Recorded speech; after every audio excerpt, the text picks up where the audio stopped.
ama tamko letu la kuwashauri viongozi wetu wa kamati ya utendaji wa klabu ya Yanga.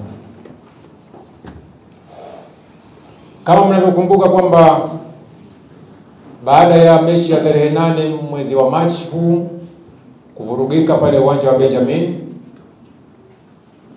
klabu yetu walitoa tamko rasmi ambalo lilionyesha kwamba hatutacheza tena mechi ya marudiano na wenzetu Simba, kwa sababu tuliamini kwamba tumeshamaliza mechi ile. Lakini katika taarifa ile,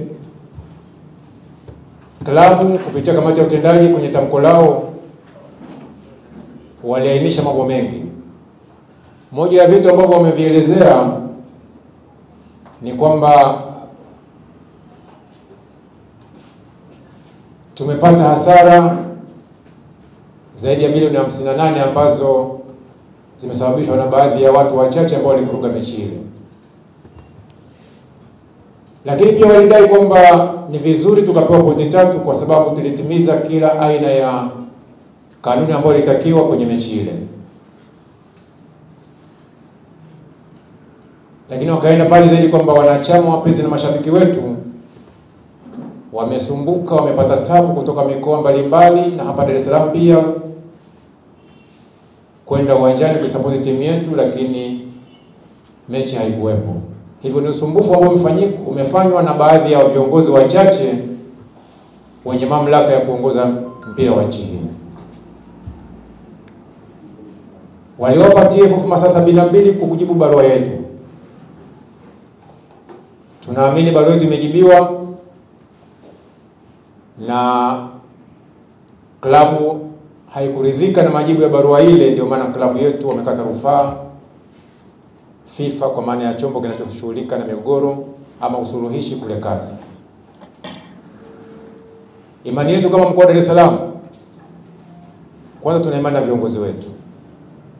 Tunaamini wamefanya hivi kwa maslahi mapana ya klabu yetu. Na sisi kama mkoa tunawaunga mkono kwa jitihada hizo, na tunasema swala hili tunaliacha mpaka hapo tamko kutoka kasi litakapotolewa. Tunaamini kwamba viongozi wetu wako makini. Viongozi wako makini na wako tayari kwa maana kwa ajili ya kuitetea klabu yetu.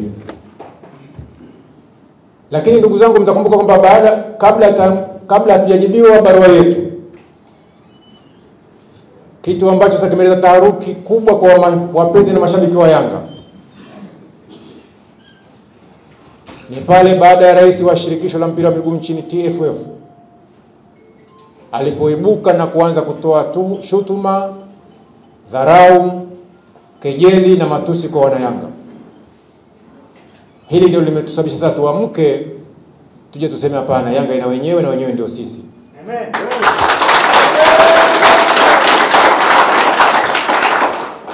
Kwenye kauli ya rais wa TFF ambao alipigiwa simu na kituo kimoja cha radio, akaulizwa swali, lakini badala ya kujibu swali alianza kuwashutumu, kuwatukana, na tunaamini alitulenga sisi kwa sababu sisi ndio tuliandika barua kupeleka TFF. Kwa shutuma zile ama kejeli zile ama dharau zile ziliwalenga wanachama, wapenzi na mashabiki wa Yanga.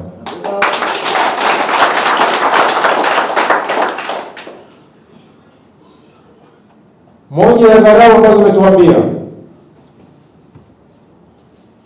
ni kwamba hao wanaodai hayo yaliyodaiwa kwenye barua ile ni mambo ya kitoto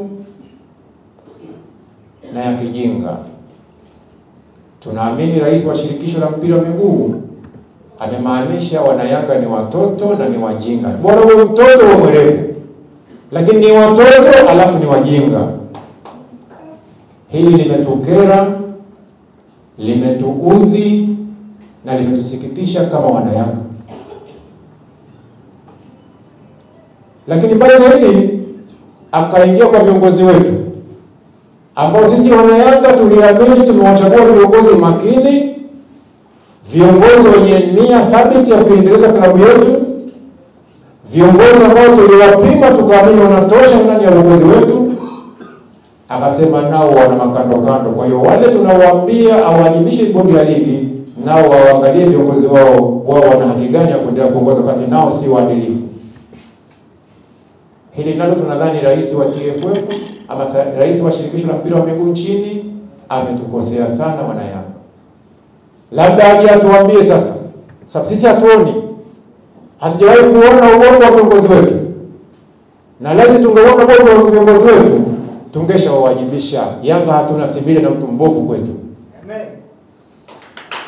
Labda sasa rais atuambie ubora wa viongozi wetu ni upi? Udhaifu wa viongozi wetu ni upi?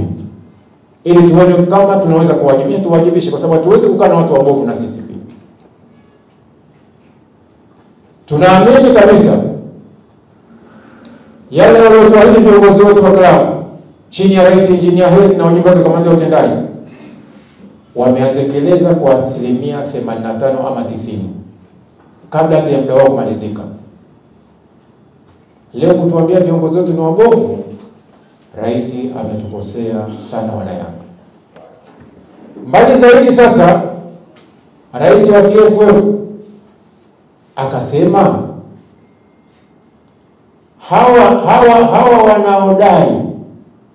hawa wanaodai kwamba ni wawajibishe bodi ya ligi, wasinijaribu, wasitujaribu TFF. Tutakuwa wakali na kuchukua hatua stahiki. Tunajiuliza, hivi kumwambia kwamba tunahitaji kupata kanuni iliyoahirisha mechi ya Machi 8 tunamjaribu? Hivi hatuna haki ya kuhoji kwamba kanuni gani inatumika kuahirisha mechi ya tarehe 8? Hivi haoni thamani ya Yanga?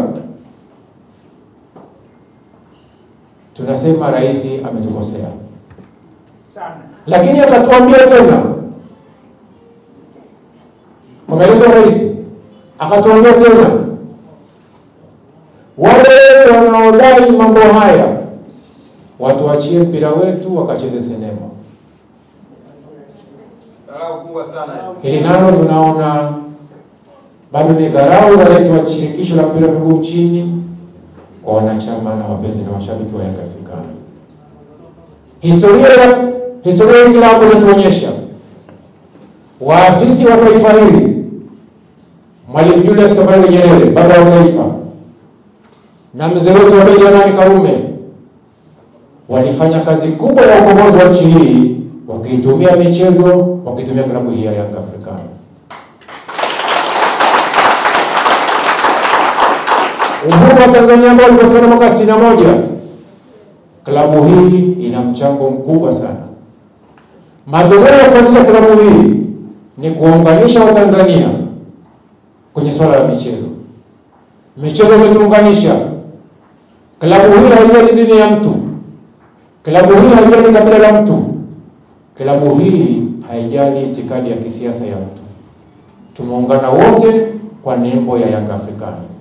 Hapa kuna watu wa vyama vyote, kuna watu wa dini zote, kuna makabila yote, tumeunganishwa kwa ajili ya Young Africans. Leo mtuambia tumwachie mpira wake tukacheze sinema. Kwanza amedhalilisha tasnia ya sinema nchini. Ndio. Tasnia ya filamu amedhalilisha kwamba ni mchezo mbovu, ni mchezo ambao hauna maana, ni mchezo unaochezwa na watoto na watu wajinga. Young Africa, tuna tawi la Yanga ambalo wamelipa ada, tawi lenye thamani kubwa kwetu, tawi la wasanii ambalo limejumuisha wasanii wote wa hapa Tanzania. Tunamwambia rais wa shirikisho ametukosea. Lakini pia tunasema rais wa Jamhuri ya Muungano wa Tanzania, mama yetu Samia Suluhu Hassan, anapambana sana kuhakikisha kwamba michezo inapiga hatua. Jitihada za rais kila mtu anaziona. Anapambana mwanamama yule. Leo anatokea mtu kutuambia tumwachie mpira wake tukacheze sinema. tunauliza, hivi tukiamua kutoka wanayanga wote tukacheze sinema, si tuna wasanii tayari, tunacheza filamu tayari, tunaweza kwenda kujifunza filamu kama nilivyokuambia. Lakini je, Rais wa Jamhuri ya Muungano wa Tanzania ambaye anapambana usiku na mchana kuhakikisha kwamba michezo inakuwa, mpira miguu unakuwa, atatuelewaje? Sasa tuna sisi ni wasaliti wa taifa letu? Tunamuomba waziri wa michezo nchini, tunaomba baraza la michezo nchini, hebu waamke, waangalie haya matamshi ya baadhi ya viongozi ambao wanajikinga kwamba hakuna mtu wa kuingilia, wao wanalindwa na sheria ya CAF.